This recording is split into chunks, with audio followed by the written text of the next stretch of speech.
Okay, looking good so far. It says record. It's blinking red, so I suppose it's recording. Blinking red. Means good. Sounds like a drunk woman.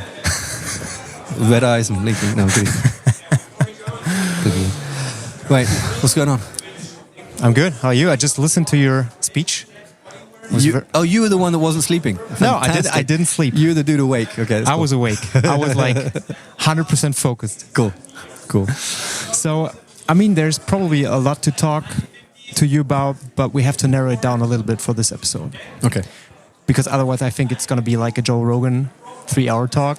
Jeez. But we have to like... We'll start rolling joints and smoking weed. That would be kind of cool, right? Obviously I don't, but it's just because I saw it on Joe Rogan. That's obviously. It's okay. You don't. It's off camera. I mean, you talked about building a strong team, building... like a team you can trust, a team where you can like step away without being afraid that the business crashes. And I think building a strong team is a very, very important point, especially when it comes to a CrossFit box, which is usually started as a hobby. And you're like, I used to be a solo entrepreneur. Yep. And what a lot of people forget is that you don't build a team and you don't grow. I mean, the business is probably not be able to survive. I mean, we see a lot of businesses out there, not only CrossFit boxes, but a lot of small businesses who are really struggling. And I think, in my perspective, it's, oftentimes because there are no leaders who build teams around them who can support the business. And I think that's a good point to talk about today. Yeah, I think it's a key point. You can only take your gym or whatever business so far on your own. You know, you'll always be limited. So the ability, the talent, or the skill set to attract people, to interview them, to recruit good people, to onboard good people, and then to coach and develop people through time. That ability of developing people, we could have called it developing teams, is possibly the most important skill set you can develop and you can learn. The sooner you start to learn about that stuff, so I was learning about it when I was like literally just PTing, right? You learn organizational behavior, human psychology, so goal setting, Maslow's, all that kind of stuff. You learn all the strategies around recruitment, etc.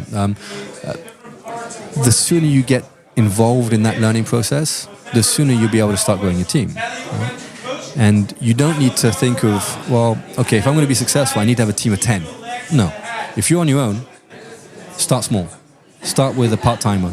Start with one person. Get that right. When you got that right, go to 2 people. And your business will grow organically as you grow your team. And your team will grow organically as you grow your business. If your business is successful, you can afford to grow your team. If you grow your team, your business will be successful. It's like this virtuous circle, And so you're there going, well, yeah, but I don't have the money to hire people. Well, then make yourself more successful. Grow your business and then grow your team. You may need just an extra 5 members, to be able to afford to have a part-timer or whatever it is, or have an intern. Just start small is my recommendation on that. But it is without doubt the most important skill set. Yeah. I mean, you obviously grew one of the biggest CrossFit boxes in the world. I don't know the exact numbers, but I don't know that many CrossFit boxes which have like such an impact in the CrossFit scene. And it always sounds easy from the outside, right? You build a big team, but it also took you years, and you started very small, as you just said. When you go back in time and when you look back, are there any tips which you would give to yourself and maybe to like a future gym owner who's aspiring to grow a bigger box or a bigger team that he or she can implement in order to be successful? Oh God, yeah. First off, you're right. So today, when we look at the 3 boxes that we run at the Louvre, you got over 3,000 members over 3 boxes, right? You got 1,401, and then you got 900 in the 2 others. So that's like, I don't know, 3,200 members, something like that. And then you got the teens and the kids. We started with no members. And then we had 1, and you serve 1, and then you have 5, and you serve 5. And we started as a team, just me and my wife at the time. And now we've got 40 48 people in the team. So how do you grow? You grow literally one person at a time. You grow one trial session at a time, one workout at a time. That's how you grow. You never take your eye off what you're doing on the day. Do what you're doing 100%. Do it the best possible way, and you'll start growing. It's kind of like what Greg used to say, you know, focus on excellence and then the success will come. But if you take your eyes off what's happening today, you know, focusing on 6 months or 2 years' time, you won't get to 6 months or 2 years' time. So you've got to balance those two things. You know, how do you get to 50 members? Well, if you're at 15 now, you go to 16. You won't go to 50, and then you go to 17, and then you go to 18. Just focus on the next one. Focus on the next conversation. Focus on the next prospect walking through the door, the next trial session, the next drop-in, and so on and so forth. That would be my main recommendation. And then, I mean, like, shit, my biggest regrets? Losing a couple of good people. Through perhaps some lack of communication, maybe through some ego, that kind of stuff, and keeping the wrong people too long through emotional links and friendship.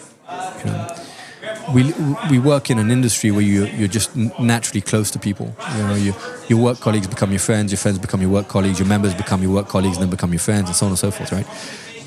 And for good and bad. The good is that when it's working well, man, you know, you're working, you're like on a mission with friends. It's fucking amazing. You wake up, you know, you're going to work with people you like. But then when they start to use that friendship as a means not to do the right job or to do it well, then they're abusing that relationship, and it's no longer a win-win relationship.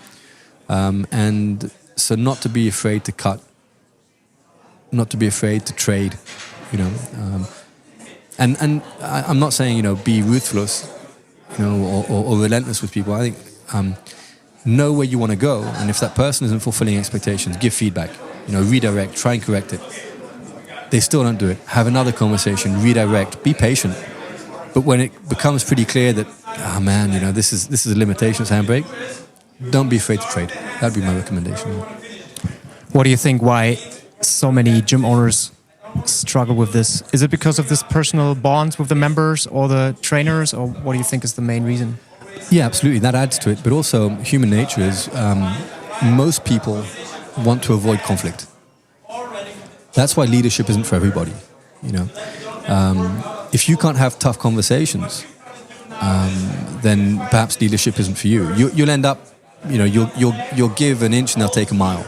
You know, you'll be eaten by people. You know. You'll have people using your box or your gym for their own personal gain, but the box or the group, you know, the team is not winning. You know, basically a business is just a group of people delivering something to other groups of people, right? And that group of people really should come together to follow a mission, to fulfill a mission, and they should bring their individual talents to help fulfill that mission. The moment you have people coming to the mission, coming to the group to take from it, just take, not contribute, you need to be ruthless. You need to cut that out.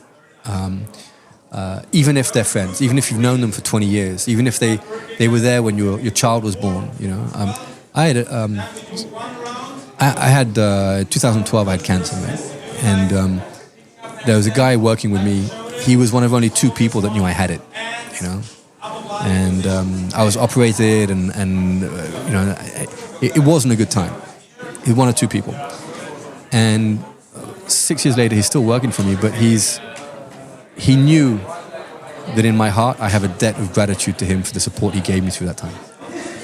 And 6 years later, he was doing some really bad stuff in my business, you know, and I knew he was doing it, and I didn't have the heart, you know. He was using our relationship to profit himself, and it affected the team, it affected the business.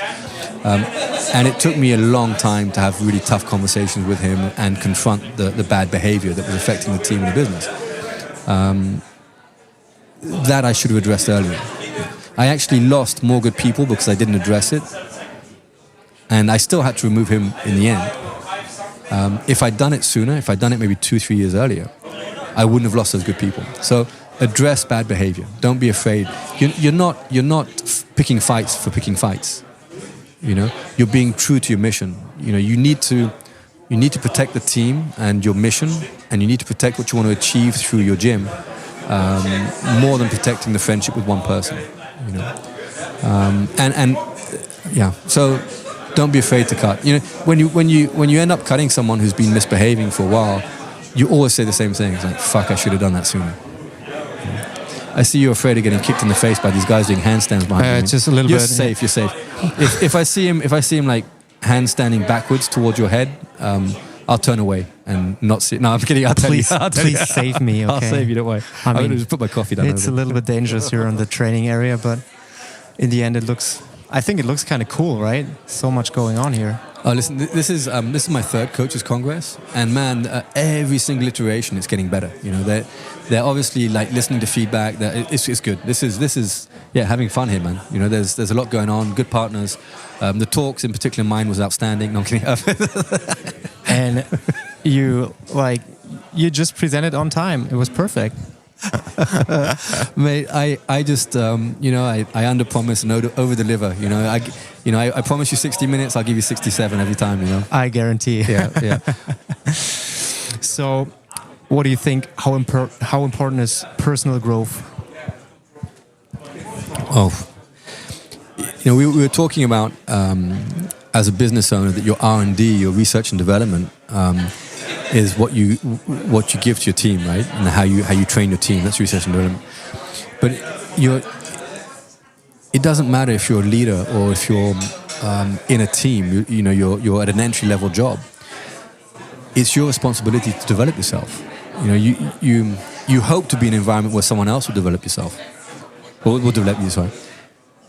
And if you have that, that's great. If you don't have it, how are you going to grow? Unless you're proactively developing yourself, you will be the same.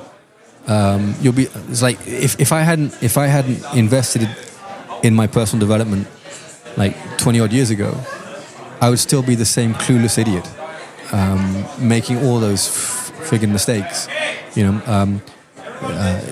I think it's fundamental. I met an amazing guy. And a lot of amazing guys. There's a guy called Terry Q. He was a South African. A guy called Dan O'Day was Australian. There's a Canadian called Rich Hudson. All these people were telling me about personal development, and yet I had to read more, I had to study and stuff. And then one of them, in our goal setting, he said, "Okay, how much are you putting aside every single month to pay for content?" So at the time it was books or DVDs. That's how old I am, right? Or CDs, They didn't used to be podcasts. They didn't used to be easy stuff to stream, YouTube, all that kind of stuff. And so I had to proactively travel. I had to go to the States. I had to go to IDEA Convention, URSA, that kind of stuff. It would cost a lot of money to develop yourself. Today, the information, the knowledge is so much more readily available.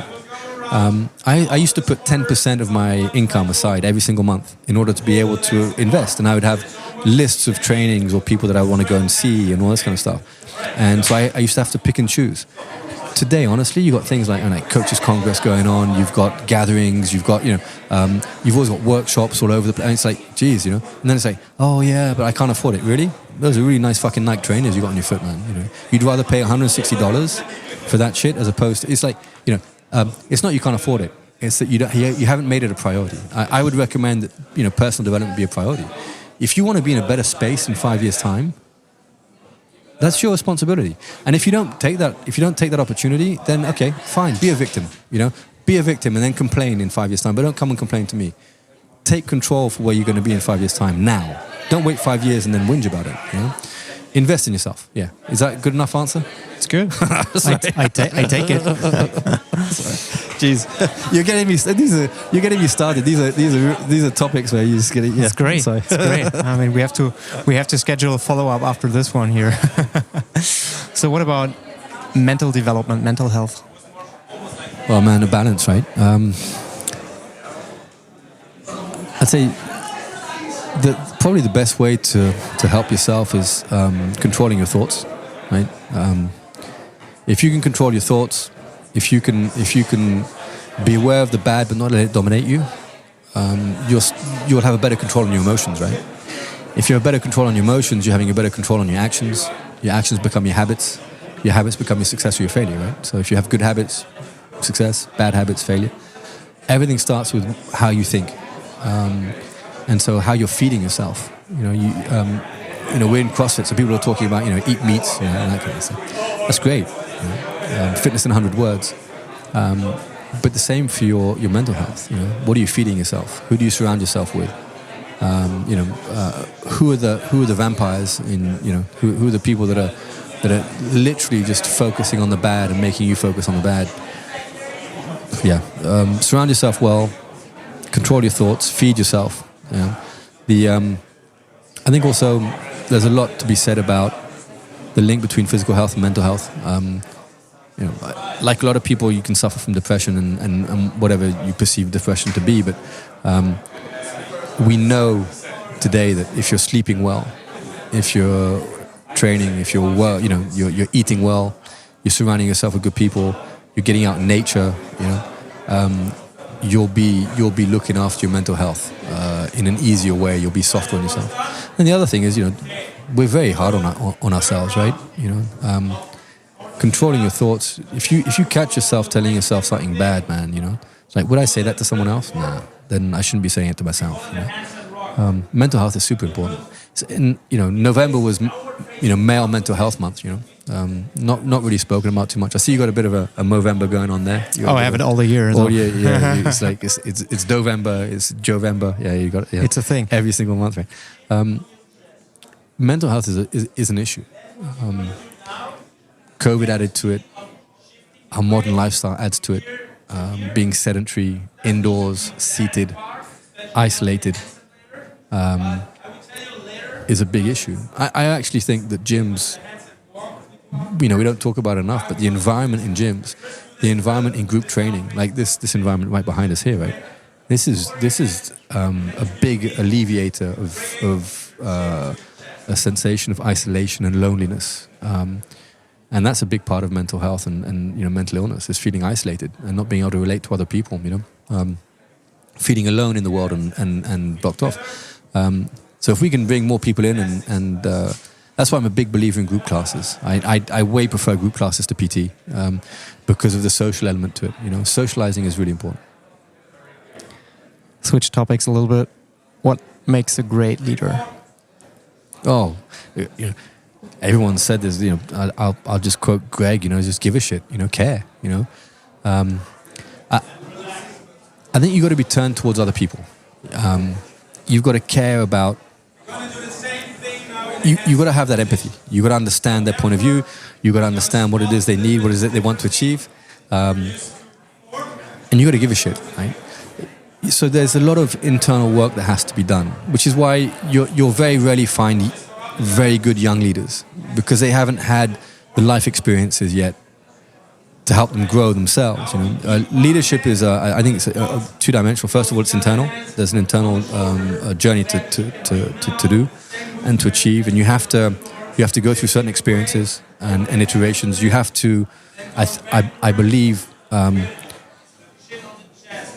experience leadership, good leadership and bad leadership. See what it is naturally you'd like to reproduce and what you'd like to avoid reproducing. So I think it takes a bit of time. Need to be turned towards people and care about other people. And to do that, you must have ticked off a lot of your own needs first, right? You can't be worried about, am I filling the fridge? Or, you can't be worried about, your own workout or your own problems. And be a very effective leader. You need to be turned towards other people. So, that takes a bit of time, right? You have to go on a bit of a lifetime journey. So, I think time, experience, and I think leadership's not for everybody. You can be great in your job. You can be successful and happy without becoming a leader. It's not a calling that everyone should accept. Without a doubt, some people are better off in administrative jobs, project managing and that kind of stuff. And when you take someone who's got a personality where they don't have much empathy and you put them into a leadership role, they're not going to be successful. And so you're actually doing them a disservice. If you put them into the right role, and they'll be a really great project manager, and they're great on timelines, and they're great with Excels and drawing in different departments and all this kind of stuff. But they're not very good with people. You're better off putting them into that sort of role, that administrative project management role, without necessarily leading people and having influence over people.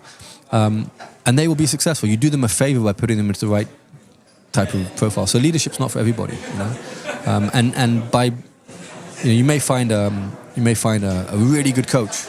I want to make you head coach, but they just want to coach. They don't want to be giving feedback to other coaches. They don't care about another coach. You will make them an unsuccessful head coach. You're literally going to turn a really great coach into a shit head coach. So you have to, I think, promote and give opportunities to people that care about other people. How important is feedback for you and your community and your culture in your gyms? That's a really good question. That's because you were watching the presentation, right? We're talking about the environment you develop, and feedback is, the expression, the old expression, I can't remember who wrote it, but someone way smarter than me, is feedback is the breakfast of champions, right? We know that, right? Without feedback, it's hard to ask ourselves the right questions. Feedback is fundamental, praise, redirection or reprimand, whatever it is. That's how you get that 1% better, It doesn't matter if you're a member of a team, if you're an athlete, if you're not getting feedback. It's like all these people following programming, I'm doing the secret school programming. Yeah, I do this, it's really great. And I was going, okay, how are you going to get better? The coach isn't giving you feedback, right? It's like you'll get better by going into class and having someone fucking give you feedback on, that knee that's coming in on the squat, or, feedback is fundamental in any aspect of life. So our whole environment in our boxes is designed for everybody to receive feedback. The intern receives feedback from the head coach. The junior coach receives feedback from the head coach or future leader.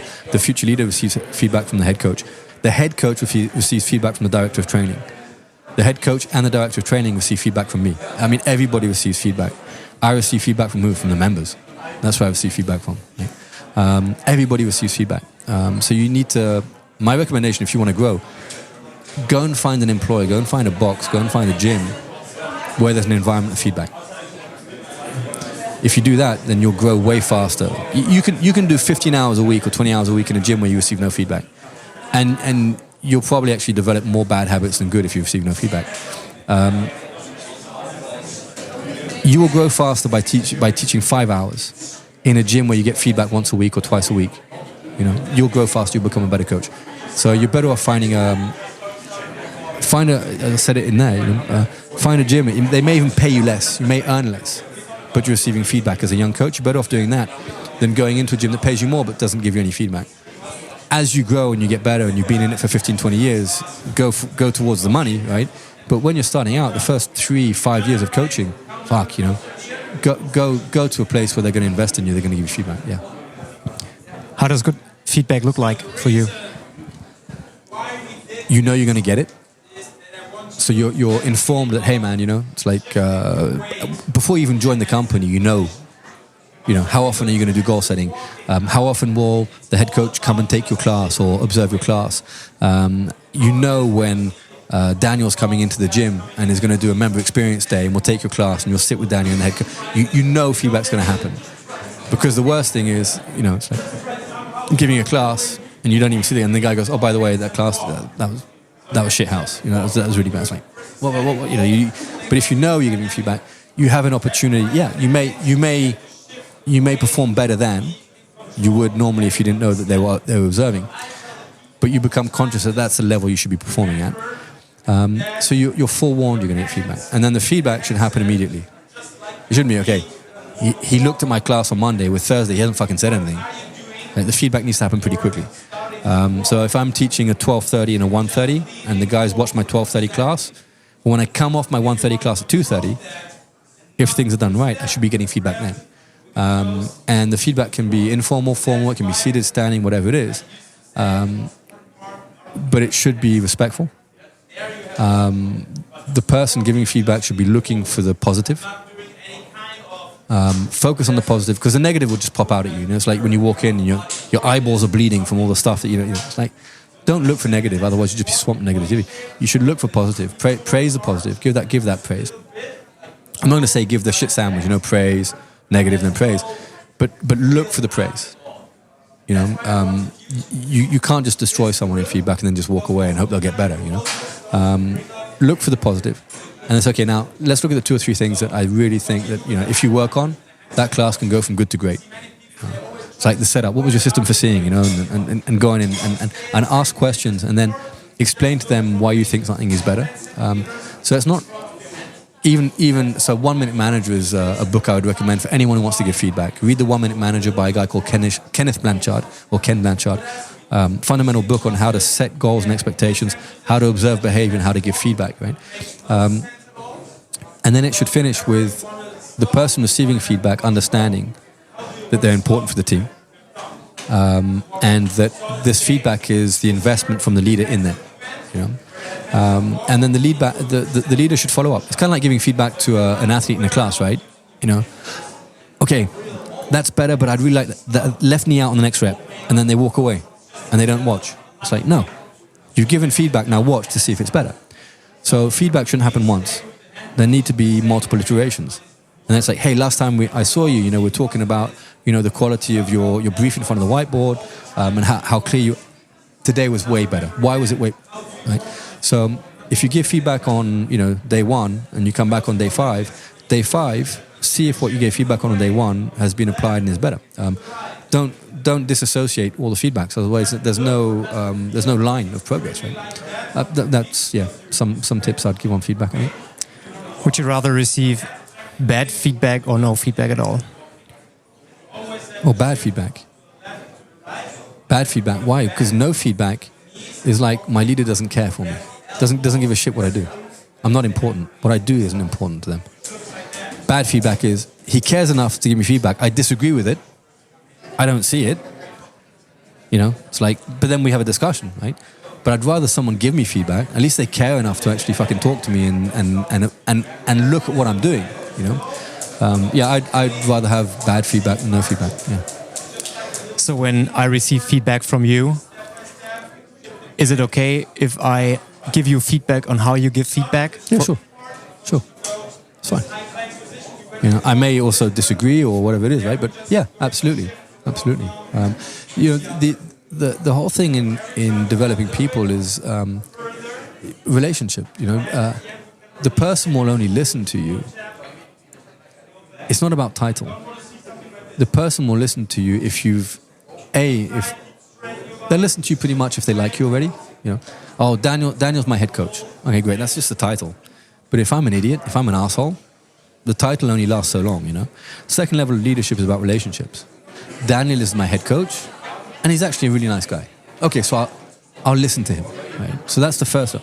And then the next level is, well, Daniel's my head coach. He's a nice guy, and man, he's like done a lot for this gym.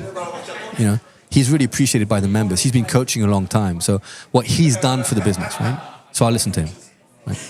Then it's Daniel's my head coach, good guy. I like him. What he's done for the business, and then what he's done for me. How has he helped me grow? So if you're layering your leadership like that, there's less and less inertia and resistance to feedback. The more you develop your leadership, the more your feedback is received and listened to and adhered to. Hope that helps. Sure. Cool. It's a good book recommendation, 5 Levels of Leadership. Oh, yeah. Everyone should read it. Well, 5 Levels of Leadership, and also I'd recommend Developing the Leader Within You by John Maxwell. Is a really fun. And then Developing the Leader Within You and Developing the Leaders Around You. That's the second one I'd recommend. Don't buy the workbook. If you buy just the workbook, you're missing the reading piece, right? So buy the book, the actual reading book. John Maxwell's got some really good stuff on leadership, without a doubt. Yeah. Link that with the Ken Blanchard 1 Minute Manager stuff on how to give feedback. Work on your leadership, work on your influence, and then how to technically give a pretty powerful combination. Yeah. I put it in the show notes so everyone who's listening can just click on the link, get to Amazon and buy the book. Yep, absolutely. Yeah, God, I should be working on commission, shouldn't I? Maybe you should get an Amazon link and then you send it to me and then you probably get a cent or two. I have no idea how to do that, dude. Me too. It's like I think my son does my Instagram for me. I have no.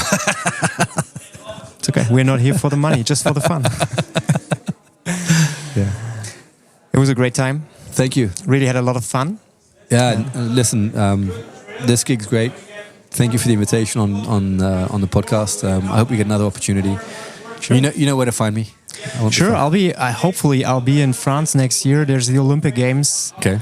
And one of our German weightlifters, Max Lang, he's hopefully qualifying for the Olympic Games. Hope is for the church, man. Just make it happen. I'm really believing in him. He's gonna qualify. Max, if you're listening, good luck at the Olympics because you're qualifying. Go get it, man. Yeah. So. What about the semi-final? You're going to come to Lyon and for the CrossFit semi-final in May? I haven't planned, but now I know you, and then I have a reason to go. Come out. There. There'll be a lot of people you can podcast with, man. You'll have a year's worth of content. Come That's great. We'll set you up in a nice little booth, you know. Okay, let's talk about that. I'll get you some coffee, you know. That kind of you stuff. get me coffee. That's cool. I'll get you coffee. Okay, that's cool. Yeah, that's cool for me. It'd be my way of giving something back to you. Oh wow, thank you. Appreciate it. Then thanks for the time. Have a great weekend, and talk to you soon. Yeah, pleasure, man. Thank you very much, buddy. Thanks.